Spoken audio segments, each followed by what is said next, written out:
भाइ के ए बाबु के भएको बाबु भाइ यता के भएको के भयो सर अहिले कसको के हो ल्या भने आयो मेरो बच्चा मेरो सधैँ सामान सबै अनि तपाईले चाहिँ किन उठाउनु भएको थियो कसको के हो सोध्दा ल्या हो कसको तपाईको खासमा तपाईको सोधेको तपाईको म के को भन्सा कर्मचारी हो के नाम तपाईको के हो कसो भनेर नाम के हो तपाईको हजुर नाम के हो किन हो सर सोधेको नाम के हो तपाईको हैन म के त कसले बाबु तपाईको नाम के हो सोधेको मैले तपाई भन्सा कर्मचारी हो कसो भन्दैला गरे नाइ भन्सा कर्मचारी तपाई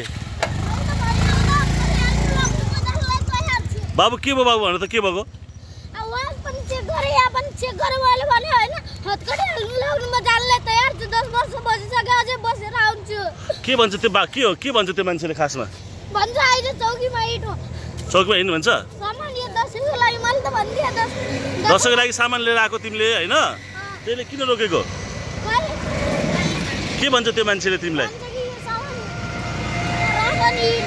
अगाडि पोस्टमा आइज मैले भने के हैन अंकल सर उसको दसैँको लागि पनि मन नदिनुहुन्न भने हिँड्नु म 10 वर्ष बसेर आइसक्यो अझै पनि हतकडी हाल्नु रोक्ने भए लग्नु के हो तिम्रो नाम के हो दिलीप हो दिलीप के चौधरी कहाँ बस्छौ मिलेन्सको बस्छौ दर्शकबिन अहिले मैले गौरीफन्टा अथवा बनगाउँबाट धनगढी फर्किने क्रममा एउटा सानो बालक कति वर्ष भयो तिमीलाई मलाई 11 हो 11 वर्षको बालक दिलीप चौधरीले घरैसी सामान ल्याउँदाखेरि एकजना प्रहरी भन्थ्यो उसले के भन्थ्यो भने थियो कि लिटमा अगाडि पोस्टमा आइज सामान ल्याउनु खाली चेक गर्नु मैले पनि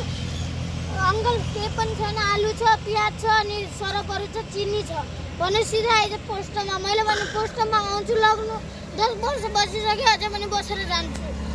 10 वर्ष किन बसेको बाबु तिमी एकचोटि हैन अंकल साथीले गर्दा व जिपरको पुर्याइदिए उ यहाँ भन्सारबाट नट बोल चोरेर अझै यहाँबाट पनि भन्यो अझै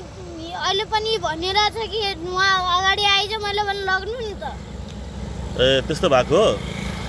ल जाऊ बाबु जाऊ ल मैले त भन्दिए 10 वर्ष बसिसक्यो अझै लग्ने भए लग्नु म त तयार छु हतकडी हाल्नु हेर्नुस् यस्तो नाबालकलाई अब प्रहरीले सताइरहेको छ प्रहरी भन्नु भने बाबुको शब्दअनुसार प्रहरी नै भन्ने खालको कुरा गर्यो चौकीमा आइज भनेर मलाई चाहिँ भन्सारको म कार्यालयको मान्छे हो कार्यालयको स्टाफ हो भन्ने कुरा गर्यो यो अहिले दशैँको मुखमा 2-4 रुपैयाँका लागि यसरी अनैतिक किराकेला भएको दृश्य तपाईलाई देखाएँ मैले।